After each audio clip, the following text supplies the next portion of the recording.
तो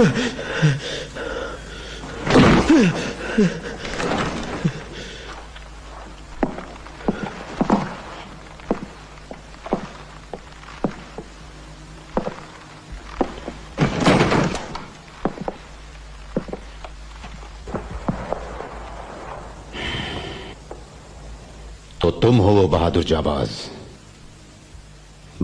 जाबाज लड़का जिसने मुझसे मुख्तार को बचाया।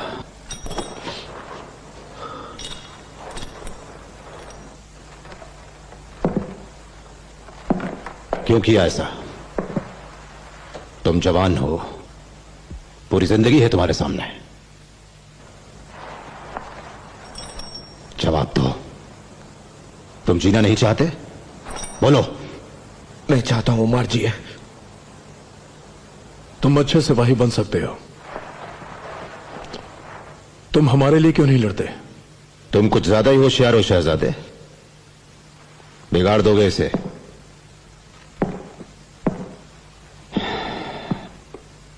ले जाओ इसे, जो मांगे दो इसे, फल मेवे शहद कुछ भी, और पीटना नहीं इसे, फांसी दे दो कल सुबह।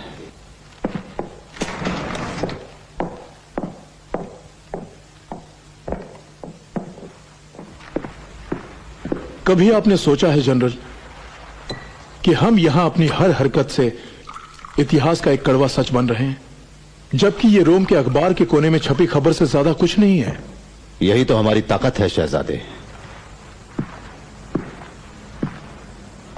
मुझे यहां की परवाह नहीं। रोम में छपी एक दिन की खबर की अहमियत मेरे लिए यहां लीबिया में बसे एक युग की याददाश्त से ज्यादा है।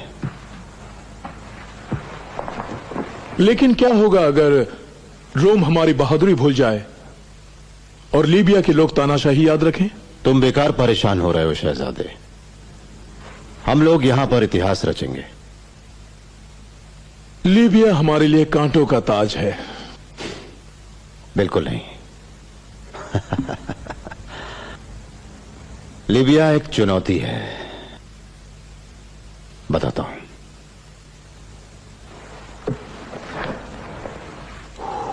जरा देखो इसे।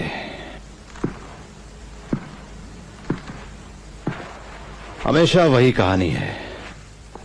हम रेगिस्तान में कभी उनका पीछा नहीं कर सकते, और मुझे कुफरा तक पहुंचने के लिए रेगिस्तान पर कब्जा करना होगा, यहां से यहां तक। क्या ये आसान है? बिल्कुल नहीं। वैसे भी ये सिर्फ रेगिस्तान है, कुछ नहीं है यहां सिवाय आंधी और रेत के। बागी भी थोड़े बहुत ही हैं। कब्जा करके क्या मिलेगा? रोम की शान और शौकत, एक और मुल्क हमारे कब्जे में, उसी पहाड़ में दफन की हुई बगावत, मेरा नाम और फौज के इतिहास में नया पन्ना। इसलिए तुम्हारा रेगिस्तान भरा हुआ है, खाली नहीं शहजादे। देखो किसे बुलाया मैंने।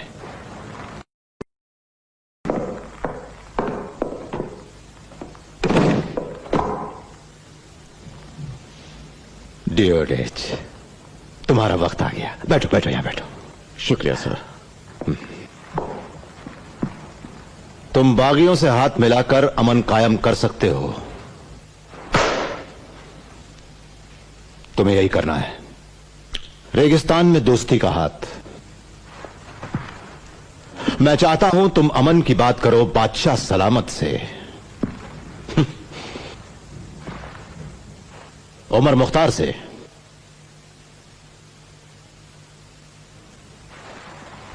अब ये इतना आसान नहीं होगा सर। नहीं, मगर तुम ये करोगे क्यों? तो क्या बंदिशें होंगी हमारी बातचीत की उमर मुख्तार से? कुछ नहीं। कोई बंदिश नहीं। लीबिया के हर मामले पर बात करेंगे इन बागियों से। सुना तुमने? हम पूरी साफ दिली से बातचीत करने को तैयार हैं। वो हमसे 20 साल से लड़ रहा है। वो जानता है हम उसके दुश्मन हैं। वो कई बार सुन चुका है हमारे वादे। 20 साल बहुत होते हैं। 20 साल से वो फांसी से भागता फिर रहा है, ये जानते हुए भी कि जीत उसकी नहीं होगी, सिर्फ उम्मीद लिए हुए। जिसकी जंग उम्मीद पर टिकी हो, अगर वो आदमी झूठे वादों की दुहाई देगा तो फिर वो बेवकूफ है। तो सर, उमर मुख्तार से कब मैं आपकी तरफ से बातचीत शुरू करूं? बहुत जल्दी है तुम्हें। उमर मुख्तार से जब तुम बात करो तो बातचीत में रफ्तार होनी चाहिए, रफ्तार। अगर वो तुमसे बात करना चाहे या नहीं, तुम जरूर करना, आजमाओ उसे।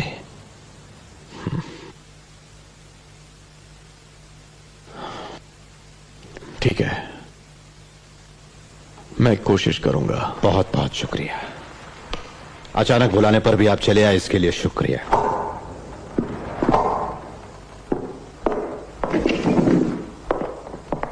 शुक्रिया।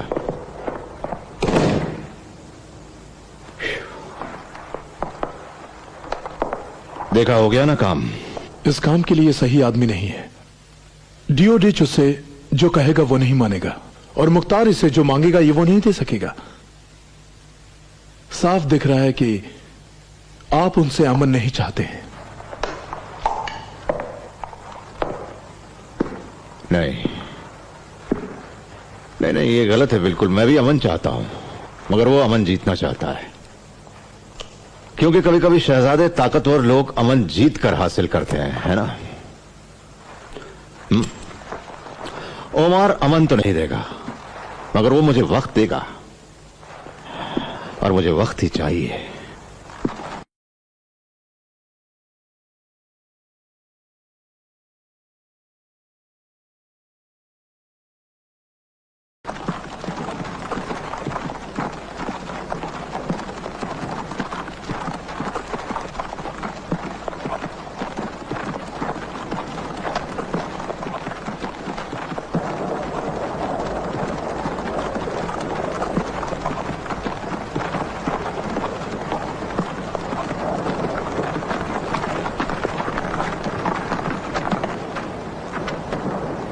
तो ये है उमर मुख्तार। इतने सालों के बाद हम पहले लोग हैं जो इसे देख रहे हैं।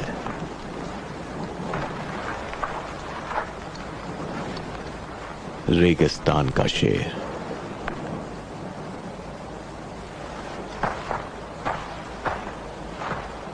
अस्सलाम वालेकुम। कर्नल डियोडिच। जी सर, आइए।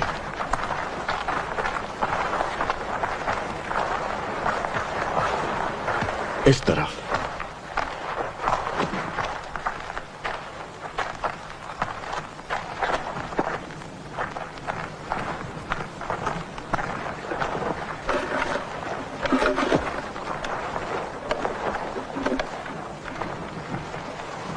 कर्नल बरिल्लो ये मर्ज की फौज के गवर्नर हैं, और ये है कमिश्नर लुबिटो जो सीधे आए हैं रोम से हमें सलाह देने और मदद करने।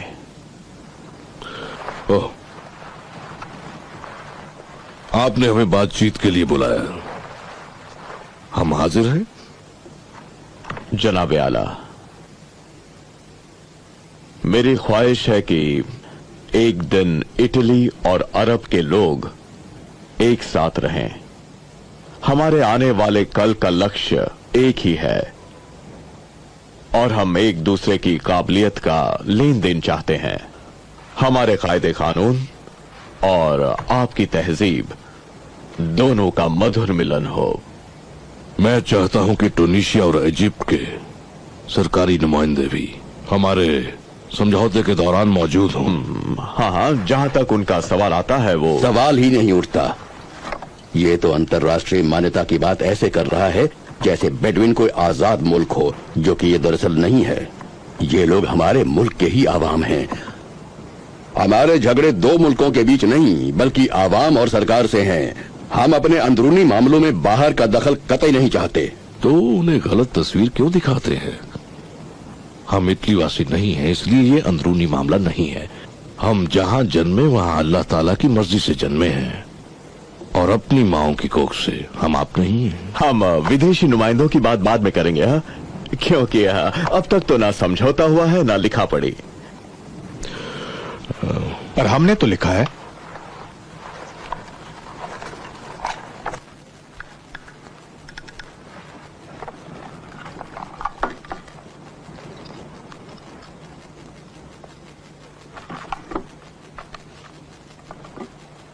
हमें अपने मदरसे चाहिए।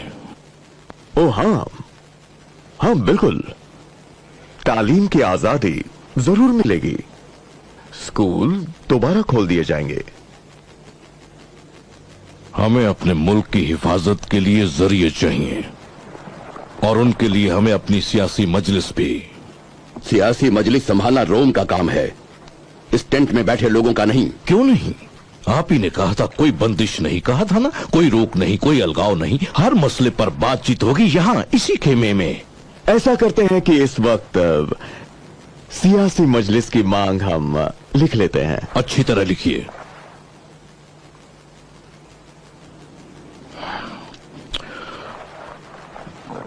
जब्त की हुई जमीनें वापस चाहिए हमें। देखिए, अब ये मत कहिएगा कि वो जमीन जब्त की गई है, मैं तो कहूंगा कि वो महफूज की गई हैं तरक्की और खुशहाली के लिए। उन जमीनों की एक तरह से परवरिश की जाएगी। परवरिश की जाएगी इटली वासियों से? आप लोग समझते क्यों नहीं कि 20 साल 40 साल वो छीन लेते हैं जमीनें जिन पर हमारा हक है। यही तो सालों से हमारी लड़ाई है। मगर जमीन की परवरिश होगी तो लोगों को रोजगार मिलेगा। जब तक तुम हमारी जमीनें छीनोगे और जब तक हम में दम है, हम तुमसे जरूर लड़ेंगे। वाकई? हाँ बिल्कुल लड़ेंगे। लेकिन आपके कुरान शरीफ में तो साफ लिखा है कि आप लोगों को वो जंग लड़ने की इजाजत नहीं है जो आप जीत नहीं सकते। अब आप सिखाएंगे हमें हमारा मजहब। उसमें साफ तौर पर लिखा है कि अपनी हिफाजत करना खुदा की तरफ हमारा फर्ज है, खासकर उन लोगों से जिन्होंने हमें हमारे घरों से बेघर कर दिया है। मेरे ख्याल से इस बातचीत को इस वक्त यहीं रोक देना चाहिए। हमें कोई जल्दी नहीं, मगर आप लोग क्यों टाल रहे हैं? जनाब, हमें आपकी मांगे भिजवानी होगी सीधे रोम। अगली मुलाकात में हम आपको रोम का जवाब दे देंगे और अपनी तरफ से पेशकश भी रखेंगे। कम से कम जनाब उमर, कम से कम ये तो साफ हो गया कि हम आपस का खून खराबा रोकना चाहते हैं।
इटली की नई खोज,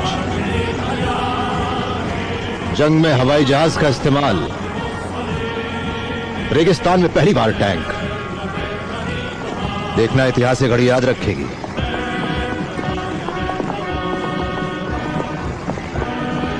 हमें चाहिए था वक्त, हमने हासिल कर लिया वो वक्त। अब अमन की बात इत्मीनान से होगी।